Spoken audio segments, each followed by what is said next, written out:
Hey, what's up, guys? Back again with another video. I wouldn't really call it an update, but another video for the CRF50 build. I mean, I guess it is kind of an update, but I the piston that I had got in, I did record a clip of getting the piston in from the last video. Like 10 minutes after I ended the last video, the mailman walked up with the piston, but it was the regular piston for the 88cc big bore kit, so it wasn't as high of a dome. I'll actually show you what I'm talking about in here. It's a little messy because I'm trying to get things ready, but this, if this will focus, maybe not. All right, this thing's being retarded. All right, well, that piston here, now it wants to focus. This piston is the V2 race head piston, and this one is obviously the BBR piston. Now, they do look very, very different side by side. Like these channels in the piston are a lot bigger, but for the valves do sit flush. And I mean, this is all basically like it's like, I guess, physics in a way. Even though these ports look bigger, there is cutouts to let, I believe, air in and out. These ports look smaller, but also the dimple is bigger. So I think it all balances out the right way. That dome is a little bit bigger than this dome, but where both the pins, I put the pin in both pistons to see where they line up. What one has, the other makes up for. So it's like they're the same, just shaped different. Like you can have two things that are shaped different, but be the same.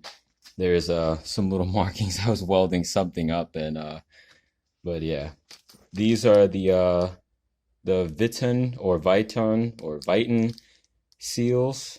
These ones I got because I know the company. I have not in this Integra, but in the motor that I have stored under there, I have all valve seals of the same brand. So I got them for this one because I know they're made to handle high heat applications. I think these ones were rated over 400 degrees. And I mean, wherever I did have them, somewhere, I don't know how they're lost in this little area, but I do have regular seals that you get from TB. I do have the TB seals that might be in this box somewhere. Yeah, these are the regular seals, but those ones handle higher heat applications. I'm still trying to decide what color scheme I want to go with. I have not put the tires on. I just got the heavy duty tubes in the mail, so those will go on. And today I'm going to rebuild the head, put the valves in, the seats and the retainers, and I'm going to get the head fully built and ready to go, all oiled up. But I was actually out here. We were just ripping around a little bit, so I guess I could give you guys a little tour. This bike, this is the bike. I'm just cleaning it up. That's my friend's bike, which you'll also be seeing a lot of in the video. We just figured out why his was running weird. It was his timing. It was off by one tooth, but we checked that. We literally fixed it by the one tooth, and it's like a night and day difference with how this bike runs. So mine I got cleaned up because I don't want to work on a dirty bike, but I will bring you guys to see the track. Right now it's a little muddy. Not a little, it's really muddy, but we kind of use it to our advantage. So we we got a lot more done. Like, I'm gonna post like before and after, because there was a lot that is not, oh, I kind of rhyme, a lot that is not. It's nowhere near how it looked in the beginning. Like, this is like a huge berm. I mean, that puddled up because it's kind of trenched in over there, because I want it bigger. It's going to be about 2 feet taller and about 4 feet wide, maybe a little thicker, because I want it to be able to hold the weight of like a full grown rider. Like, I don't want people to be at the bottom, like here, we don't ride at the bottom. We ride like, right now it's middle, but once it's 2 more feet up, we could literally be like, 3 feet off the ground.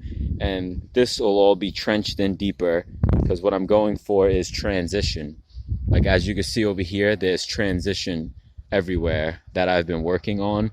Right now we're just getting everything set how we want it, but it never stays. We wind up building one thing and then it's another. But right now, like you guys can see, I don't know if the camera's picking it up the way I see it, but you got a berm here and then it transitions down. But then this transition going down is also the transition from that landing to this lip. So it all like flows. This I have to scrape out, get a little bit more clean. The lighting is really messing up how this actually looks. But there's a big berm back this way. There's a big berm inside that brings you around here. This berm we're building up a little more. As you can see, the water, we had to keep digging holes to get the water out until we figure out some actual drainage. But yeah, we want this like track to be legit. Like, I live over in Long Island, so there's not much out here. But if we can get a good legit track going, maybe in the future I could hold a little event. This is the biggest jump here. Like, these jumps are kind of big. I mean, looking at them being off the bike, they actually are pretty decent. Like, they're not baby jumps, but they're not completely insane. This one actually goes up. I can't climb up in my slippers, but it goes up and the landing is on the other side into my neighbor's yard, where he's actually building a track for bigger bikes.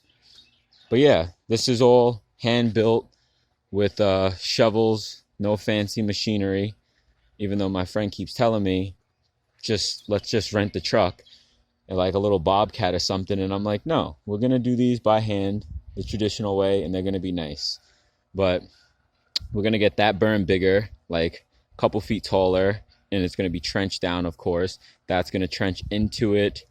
We're basically just going to have everything's going to be transitioned. There's going to be no level ground. This is like the little dirt pit. We're going to wind up taking all the dirt out of here to make other jumps with. But yeah, I mean, if I could get up here to show you guys an angle, like this is the landing to the other lip. Like these aren't small jumps, this is the other. I don't know if it's picking up really how big it is, but when you go down,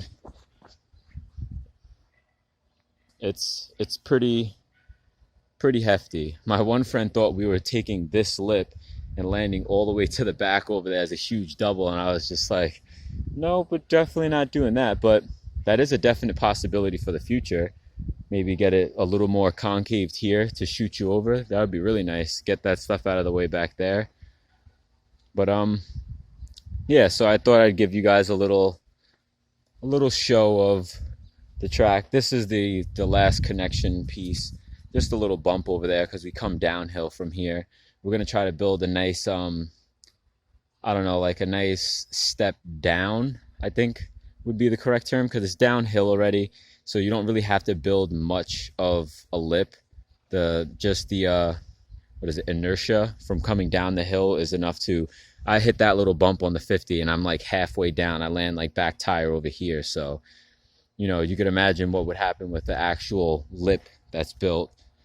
But yeah, so this is the trail we're working on, and track. I wouldn't say it'll be done soon. I don't think there's a such thing as truly done. You build as you progress, and we progress pretty much every day we're out here. So yeah, back to the bike. What's going to be done is, like I said in the last video, the BBR Super Pro kit, which is the 88cc big bore, the race head, the dual valve springs, not meaning there's 2 valves. I know that there's 2 valve springs per valve. I'm going to be doing that, just the regular FMF pipe. I might go with a thicker actual pipe. I'm getting a bigger shock. And then I'm probably going to do swing arm and forks. After that, I think the only thing left to do is like maybe the 108 kit or something like that. And then we'll see what happens after that. But yeah, the next video will be the head will be complete. So let me know, drop a comment, let me know if you guys want me to record, like set up the phone and record me putting the head together, just in case there's someone that doesn't know, putting the head together and then putting it together on the bike and then first start and all that. I'll do first start, but let me know in the comment section if you want to actually see the bike, like the head, every all the detail of it going together. And you know, I'll have that arranged. I'll set the phone up and do it that way. But other than that, yeah, I'll try to get a few clips of us riding. I do have one clip of me riding, but I want to get both of us in there so you can see how it is, like different parts, how like the concave of the track actually is. I'll try to get like at least 2 angles. But yeah, you guys let me know what you think. If you like this video, give me a thumbs up. If you are not subscribed to the channel and like content like this, hit that subscribe button. Like I said, drop a comment in the comment section. Let me know what you guys want to see. And yeah, have a nice day, peoples.